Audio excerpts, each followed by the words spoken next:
बच्चों को मेरे तरफ से ढेर सारा स्नेहाशीष। प्यारे बच्चों, आज की वीडियो में हम लोग संस्कृत वाले पार्ट का जो तीसरा चैप्टर है पुरुषोत्तमः राम, इसके 6 श्लोकों का अर्थ समझेंगे। तो आइए देखते हैं। इसमें पुरुषोत्तम श्री राम के श्रेष्ठ गुणों का वर्णन किया गया हर एक श्लोक में। तो एक एक श्लोक का अर्थ मैं पूरी तरह से संधि विच्छेद कर करके आपको मैं समझाने का प्रयास कर रहा हूँ। अगर आप एक बार मन से इसके अर्थ को समझ लेंगे तो दोबारा आपको भूलेगा नहीं। आइए देखते हैं। इक्ष्वाकु वंश प्रभो रामो नाम जनय श्रुत, नियतात्मा महावीर्यो द्युतिमान धृतिमान वसी। अब इसका पहले वर्ड मीनिंग समझिए तो अर्थ आपको समझ में आ जाएगा। इक्ष्वाकु वंश प्रभव का अर्थ होता है इक्ष्वाकु वंश में उत्पन्न होने वाले। जनय श्रुत, श्रुत माने सुना गया है, जनय माने लोगों द्वारा। नियतात्मा, नियतात्मा का मतलब होता है जिसका मन वश में हो, जिसका मन वश में हो। महावीर्यो माने महान वीर यानी महान पराक्रमी। द्युतिमान का मतलब होता है कांतिमान, माने इसके चेहरे पे चमक हो। और धृतिमान माने धैर्यवान। वसी का मतलब होता है इंद्रियों को जीतने वाला। तब इसका अर्थ क्या होगा? रामो नाम जनय श्रुत, लोगों द्वारा जिस राम का नाम सुना गया है। जनय श्रुत माने लोगों द्वारा जिस राम का नाम सुना गया है, वे इक्ष्वाकु वंश में उत्पन्न हुए थे।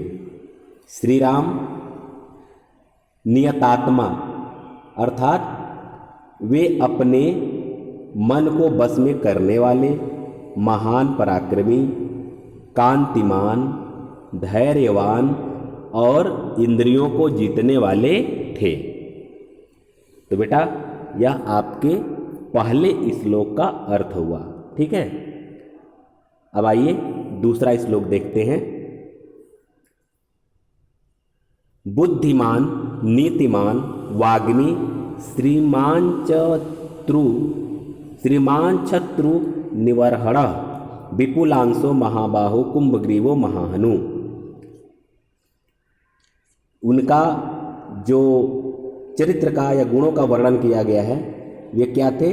बुद्धिमान, नीतिमान, वाग्मी माने बोलने में कुशल, और श्रीमान धन शत्रु निवर्हण, इसमें 2 शब्द का संधि किया गया है। तो श्रीमान माने श्री को धारण करने वाले, अर्थात इसको ये भी कह सकते हैं कि धनवान। और शत्रु निवर्हण का मतलब होगा शत्रुओं का संहार करने वाले। वे, इसमें जो शब्द है समझिएगा, श्रीमान, शत्रु और निवर्हण। इस शत्रु निवर्हण का अर्थ होता है शत्रुओं का संहार करने वाला। और श्रीमान का मतलब होता है श्री संपन्न अर्थात धन से संपन्न। विपुलांशो, विपुलांशो मन होता है ऊंचे कंधे वाले। महाबाहु बड़ी भुजा वाले। कंबुग्रीवो, कंबुग्रीवो का मतलब होता है शंख के समान गर्दन वाला। महाहनु मने बड़ी ठोड़ी वाला। ठीक है, ठोड़ी, बड़ी ठोड़ी वाला। तो अब इसका अर्थ कैसे लिखेंगे कि श्री राम बुद्धिमान, नीतिज्ञ, बोलने में कुशल, स्त्री को धारण करने वाले या स्त्री संपन्न, शत्रुओं का संहार करने वाले, ऊंचे कंधे वाले, बड़ी भुजा वाले, शंख के समान सुंदर गर्दन वाले और बड़ी ठोड़ी वाले थे। ठीक है, अब इसके बाद आइए तीसरा श्लोक देखते हैं।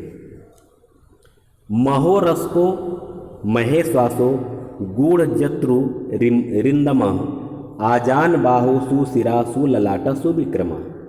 इसका एक एक अर्थ समझिए। महोरस्को का अर्थ होगा विशाल वक्ष स्थल वाला। महेश्वासो माने विशाल धनुष वाला। इसमें 2 शब्द है, गूढ़ जत्रुर रिंदम। यानी गूढ़जत्रु एक शब्द है, और अरिंदम ऐसे मैं लिख कर आपको बता दे रहा हूँ तो समझ में आ जाएगा। अरिंदम, ठीक है ना। अरिंदम का तात्पर्य होता है शत्रु का संहार करने वाला, शत्रुओं का दमन करने वाला या शत्रुओं का संहार करने वाला। अब गूढ़जत्रु का मतलब होता है जिसकी नसें मांस में दबी हुई हों, गूढ़जत्रु जिसकी नसें मांस में दबी हुई हों। आजान बाहु, आजान बाहु से कहते हैं जिसका हाथ घुटने तक लंबा हो, घुटनों तक लंबी भुजा वाले। सुशिरा सुंदर सिर, सुललाट सुंदर ललाट, सुविक्रम श्रेष्ठ वीर या श्रेष्ठ पराक्रमी। अब इसका अर्थ कैसे लिखेंगे, देखिए। श्री राम का वक्षस्थल विशाल था, या श्री राम विशाल वक्षस्थल वाले, विशाल धनुष धारण करने वाले, उनकी नसें मांस में दबी हुई थी। इसका मतलब यह को हृष्ट पुष्ट शरीर वाले, शत्रुओं का संहार करने वाले, घुटने तक लंबी भुजा वाले, सुंदर सिर वाले, सुंदर ललाट वाले और श्रेष्ठ पराक्रमी थे। ठीक है। अब इसके बाद हम लोग चौथा देखते हैं, चौथे श्लोक का अर्थ। सम विभक्तांग, स्निग्ध वर्ण प्रतापवान, पीन वक्षा विशालाक्षो, लक्ष्मीवान शुभ लक्षण। देखिए सम विभक्तांग, सम विभक्त अंगा, विभक्त और अंगा, विभक्तांग है ना, विभक्त धन अंग, इसमें है अंग, अंग जो होता है अंग, ऐसे संस्कृत में जो लिखा हुआ है।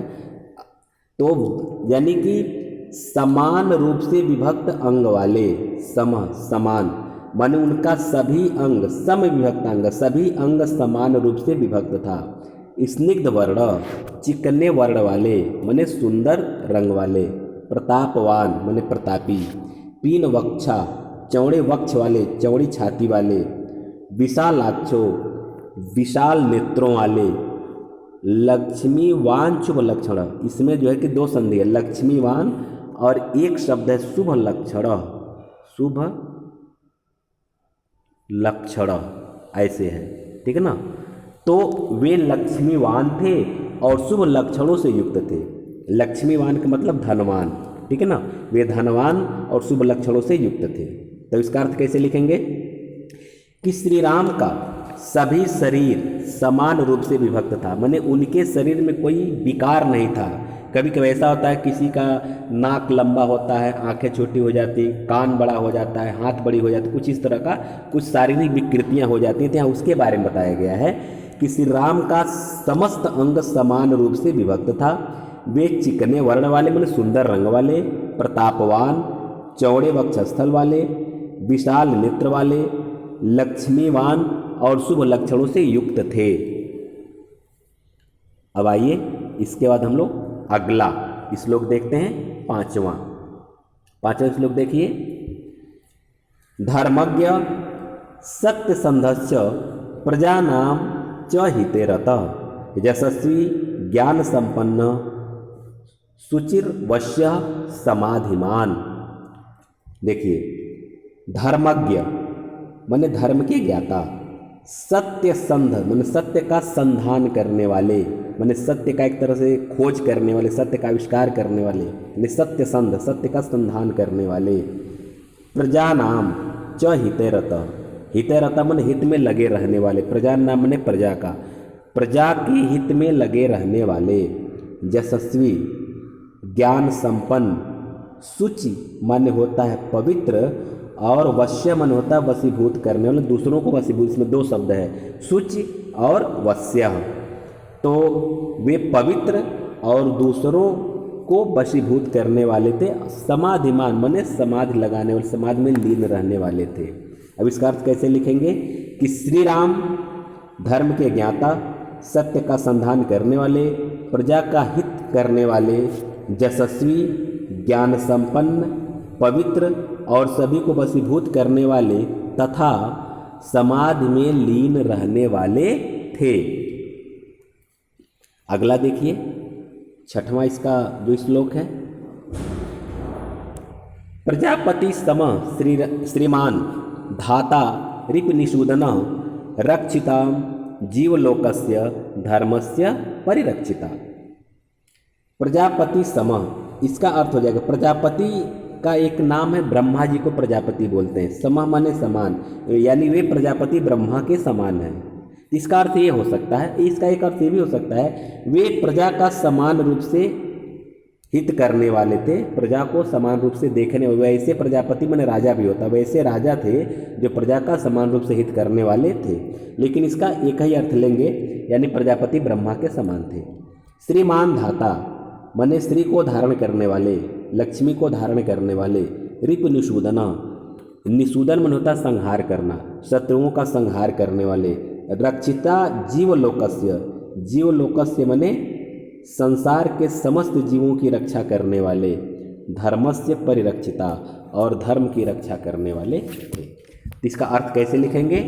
श्री राम प्रजापति ब्रह्मा के समान थे, या समान रूप से प्रजा का पालन करने वाले थे, श्री को धारण करने वाले, शत्रुओं का संहार करने वाले, और संसार के समस्त जीवों की रक्षा करने वाले, तथा धर्म की रक्षा करने वाले थे।